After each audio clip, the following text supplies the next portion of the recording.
What up, YouTube? Here's a little update. I haven't did shit on the truck. It's been cold out. I kind of took a breather from it. Need to step back from it for a minute. But one of you guys asked for a specific video on how to make the windshield and how I did my air suspension. This one's for you, Ganek Tovar. Man, I hope I didn't screw your name up. So what I'll do is walk you around, just show you how I got my suspension, my air ride and stuff like that. Show you a couple little things I didn't show you in the last video, and then I'll come over here and show you how I made this windshield, which is pretty cool. So here we go. I'll walk you around it.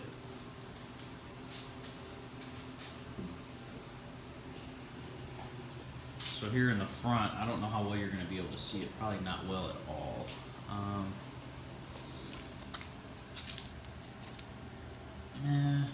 Not well at all. Let me get this light. There we go.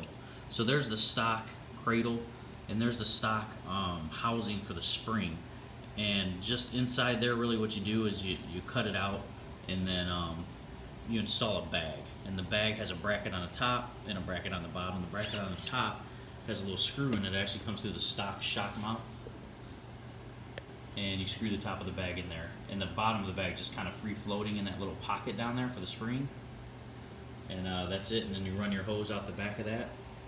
And that's it's pretty simple. It's pretty easy. Like I said, you have to trim out that stock pocket to get clearance there on the side. And that's about it for that.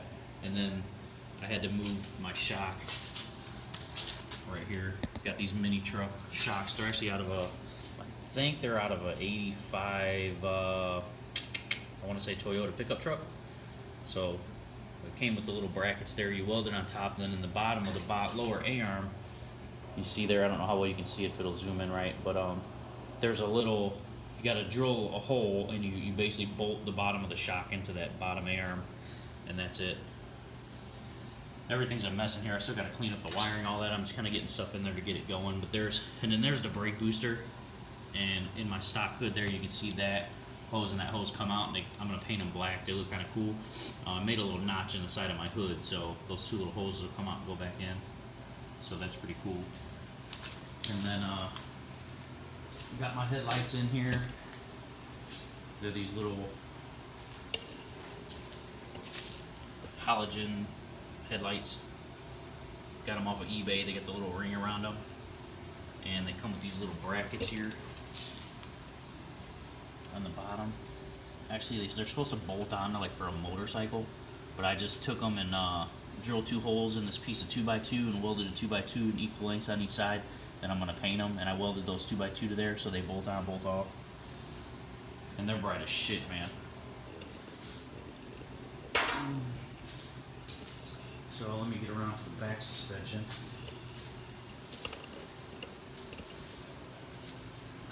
And there's the back suspension. So what I did was just had a cross member, and I put it in there for the support in the frame. And then also it serves as the top bracket for those bags. There's 2 holes in there, or I just punched 2 holes in it. There's 2 holes in the top of the bag that are threaded, and I just drilled them into there. I cut that little notch for the air nozzle. I actually have to the air inlet, I actually have to get one that's a 90 that comes out and back there to get these hoses down. And then on the bottom, I just took what I had. I had a piece of I think that's 2x4 there, and then I had a piece of angle iron, or a piece of angle a piece of angle metal, and I welded that on there as like a platform. So it's like this. Here's the back welded up against the 2x4, and then there's a platform like that, and there's a hole in the bottom of the bag that's threaded. So I just drilled a hole in there and I mounted it. Bam, there it is. So they actually will compress down to 3 inches, and those are like twice as big because this is all the way compressed almost. There's probably still some air in there. So what I'm going to do is, because they got to lift too high to lift the truck, and they get rigid when they're real high. So what I'm going to do is make a bracket, like a spacer, like probably 3 or 4 inches high, and sandwich that bag in there. If you understand what I'm saying, just make a bracket up like this over with a hole in it, so the bag will actually be smashed down to 3 inches. So when I get it up to my ride height, the bag's only like halfway full, and you get that ride. Because now it's all the way extended and it's rigid to get it up to where I want it. So, and then here I've usually got 2 Vire compressors. One of them burned out on me from my other car, and So I just got the one for right now. And then there's my air tank. There's the pumps and the dumps. You know, each one of those, a top one is a pump. Like this is the front, what is this, front pet driver side corner right here. So let's zoom in on that. So that top box there is like a dump, and the bottom one's a pump. So when you hit it with power, it pumps it, or when you hit that one with power, it dumps it. So they're just valves, they open and close. And that's it. It's pretty simple. So I'm just running two, like front and back. So I'm gonna twist the two wires together for the fronts. Run one wire to the front. Twist two wires together for the back. Run one wire to the front as well, to the switch. So when you hit it up, it goes up. Hit it down, it goes down. Boom. And same for the rear. So I'm just gonna have two switches in here instead of like 4 or 6 or whatever. And that's pretty simple. So I use this stock Watts. It's called a Watts link there. Out of the Lincoln, so when it goes up and down, the rear end won't slide side to side. And then I'll have to go around the other side to show you guys the other side here. So here's the other side, and those are good. And what I'm going to do is, what I'm debating on doing is just to kind of just do it myself and kind of do it cheap again, because these are new bushings in here, and these bushings are expensive as hell. So what I'm going to do is cut these, right, and then I'm going to weld them straight. One here, and then weld the other one straight down here. Kind of straighten this out. I'm going to reinforce these with plate all the way up and around. So see how it bent there? I'm going to bend these back, and then I'm going to reinforce them all the way around with metal, thick plate, and then have them going straight front and back, and see if that works there. And I'm going to have to, so I'm going to knock all those mounts off. See if you can see those mounts in there. You probably can't. Yeah, a little bit. Stick the camera in there.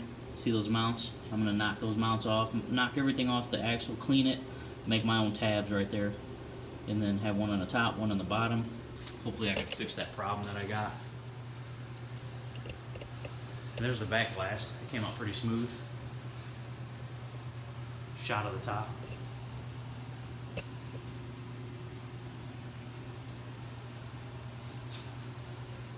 See all the way up to the windshield there.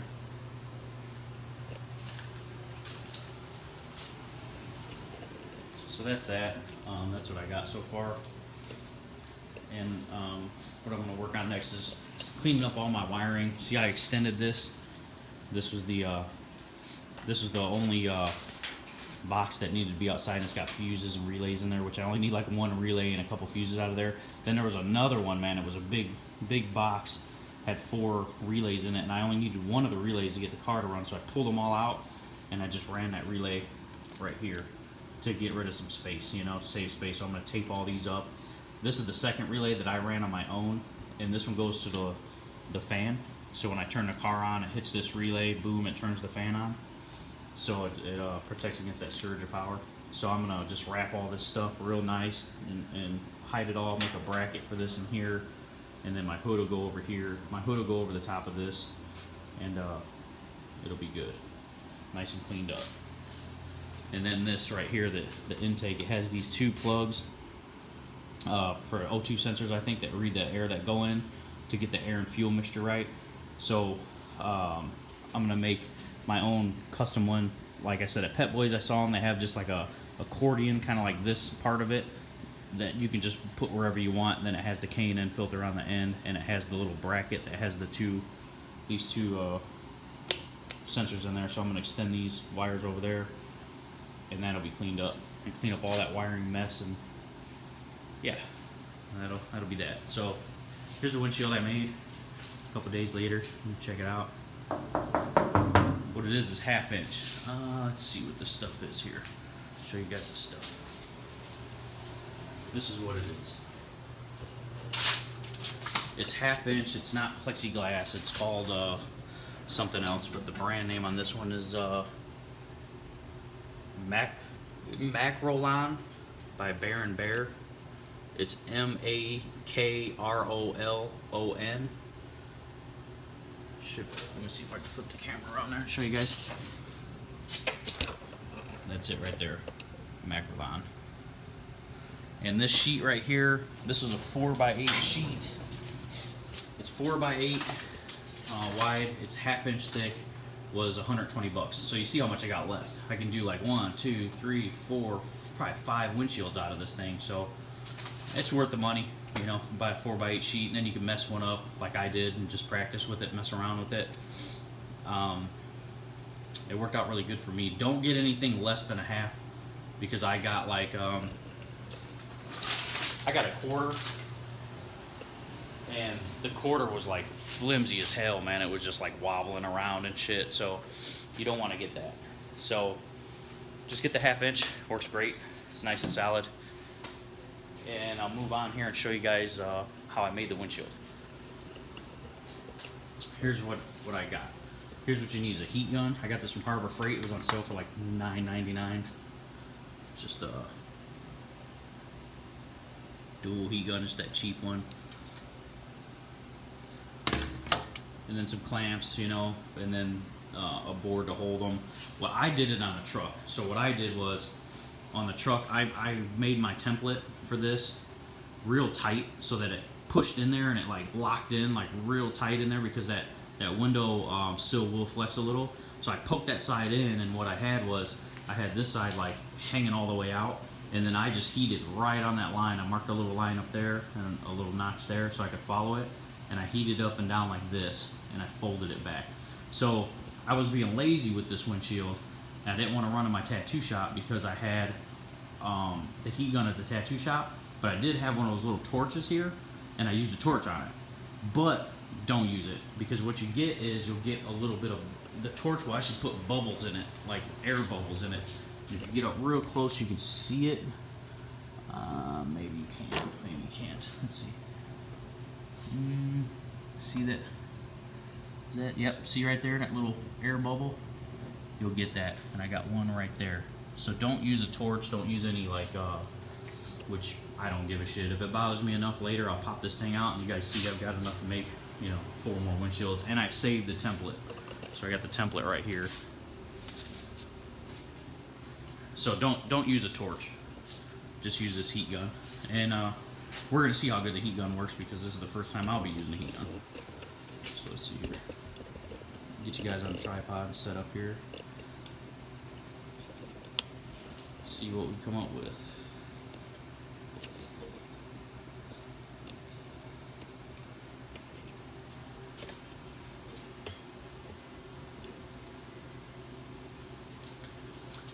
Alright, so let me just clamp this here. Do this real quick, and just, this stuff also will scratch real easy, so you probably want to use all wood. Like maybe I would probably, when I do it again, I'd set a piece of wood over this workbench.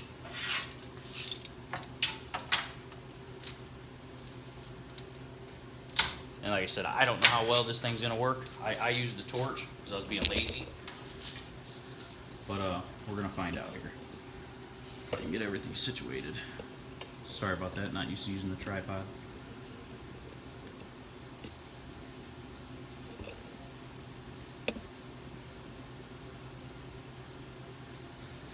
Alright, let's give it a try. It's pretty hot.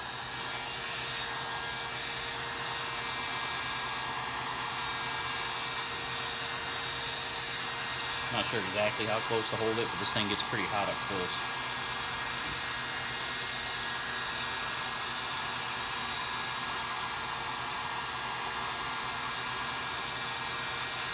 I should have did it like this, because the way I did it on the windshield, actually I was going up and down like this with the torch, and on the bottoms here and the tops there, I didn't get it heated because I didn't want to hit the truck body with the torch. So these didn't really bend that well, and I had to go back and kind of do just the tips with the torch, just lightly touching them to get it to bend. So this is the better way, definitely. And I probably will remake that windshield, just kind of in a hurry to get it going and make sure everything works, you know. So let's see this.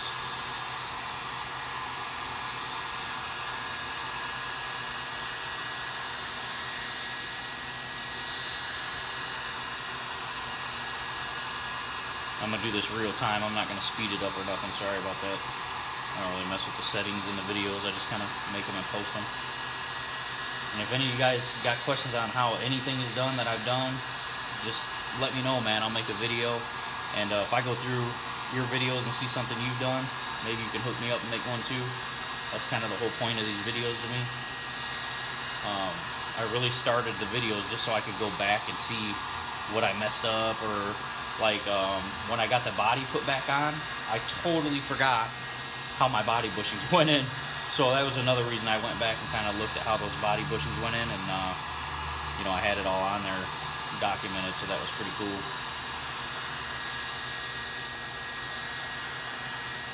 See, I don't know how well this is actually going to heat this, because I never used it. So I went pretty high. Now I'm going to go, I don't know what, about a ½ inch away from it. Kind of use that board as a guide. Keep it moving. Having it up away from it really didn't do, taking a little bit of time. With that torch, it kind of went right away, but that's, you know, that's with the torch, so.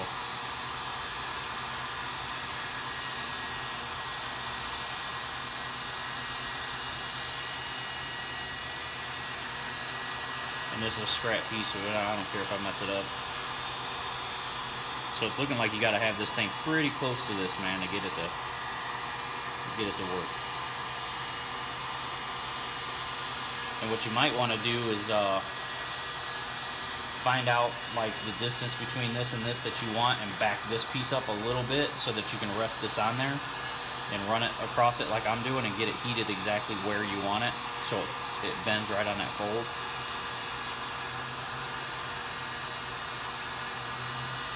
So it's been a couple minutes now, and it's still flimsy, man, so let's get right down on it.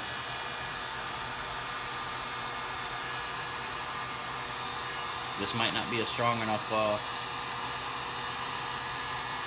heat gun to work this stuff, or it might just take a long time.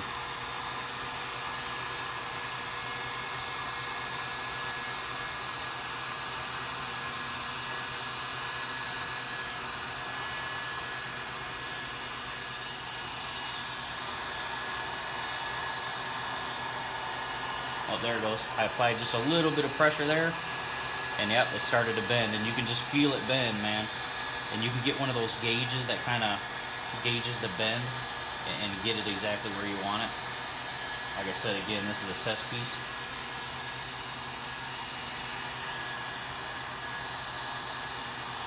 And it's bending pretty good. Yep, you'll just hit a certain point and it'll just start bending. So I think take your time, and don't hold it as close as I'm holding it, because I'm starting to get bubbles with this too. And I think it's from me holding it too much. And like I said, it also, I think I'm holding it too far away with this, because I want the crease right on this table top. So what I would do is move this board back if I was really going to do it, and so rest this on there so you get the heat right on that crease. But this is just a test piece here, and you can see how it just bent, just like that. It just hit a certain point there and bent, but it didn't really bend on, well, yeah, it did. Not all the way around. So, because I don't have like a brake setup or anything, and I don't have, maybe you could put another board on there or something and bend it back down.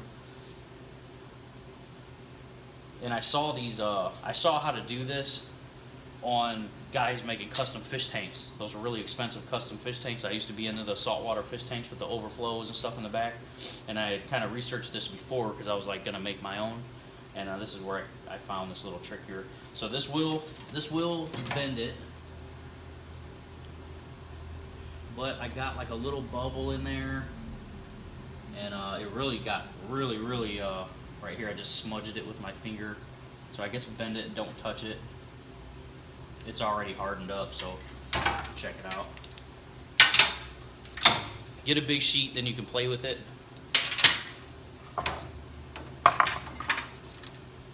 But there it is, that's the bend. I don't know if you guys can see it. It's like a perfect little bend there. See the crease of it. And it's not in any specific like bend pattern. I just stuck it on there to show you guys, but that's it. And you can see it's rigid, man. It already got hardened up. So you can pretty much, this stuff is really cool, man. And what I cut this with is a jigsaw. I just went and got me this jigsaw. Got the little jigsaw blade here. It's just the medium metal one. It's real, I don't know if you can see that in the camera. It's real like fine. And I just cut it with this. It's got different strokes. This was like 30 bucks at Harbor Freight as well. And man, it doesn't splinter, it doesn't anything. As long as this is sharp, it flakes out of there just like wood. And it's because it's for automotive, so this is like a totally different type of plexi or whatever than regular plexiglass. It doesn't splinter, it doesn't break. I mean, you can't break it. You can see there's little like notches out where I fucked up the cut where I was in a hurry just practicing, and it didn't break at all. So pretty much the applications for this stuff are like crazy. Like, now that I know this and see this, you could do anything with this thing. You could make a whole roof out of it. I mean, you could make the bed cover. You could do anything with this stuff, man. Part of a hood, maybe. Brackets for inside, like to hold your amps or to hold your, you know, your what you call it, fuses and all that stuff. But that's it. So take your time, and like I said, I don't know if you can see. I also had dirt and stuff on here, so the dirt probably burnt into the plexi. And I did get little bubbles in there too. I don't know if that's unavoidable. I don't know, but you saw how close I had it, so I don't know if you can see up in the video here. See how I got the little bubble right there and right there, and right here when it was soft I kind of swiped it. But this is a dirty piece anyway, and it's got a bunch of dirty shit in it.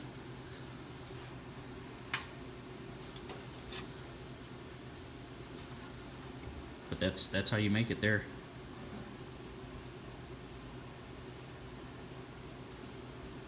Comes out really good. Like I said, this just got my mind going now, messing with it and seeing it.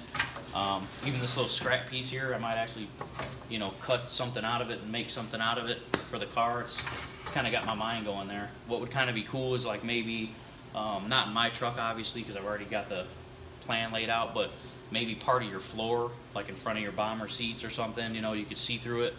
It's endless what you could do with this thing. Parts of the dash that you could light up from behind. They also sell this that's pre-tinted, so you can buy this stuff pre-tinted. And they have this in scratch proof, but it's 5 times more, and they don't even stock it because it's so expensive. So this, like I said, a 4x8 sheet of this is 120 bucks over here. A 4x8 sheet of this same stuff and not and scratch resistant, which they don't even carry, is like 680 bucks. So, you know, depends on what you want to do there. To me, if a windshield gets scratched over time, I'll just go replace it. So that's it, man. That's the update. If you guys got any more questions or need help with anything, just let me know if I've already figured it out, and I'll make you a video. And I appreciate it if you do the same. If I've got questions on your videos, maybe you guys can update for me and make me an update. So for now, that's it. Thanks, you guys.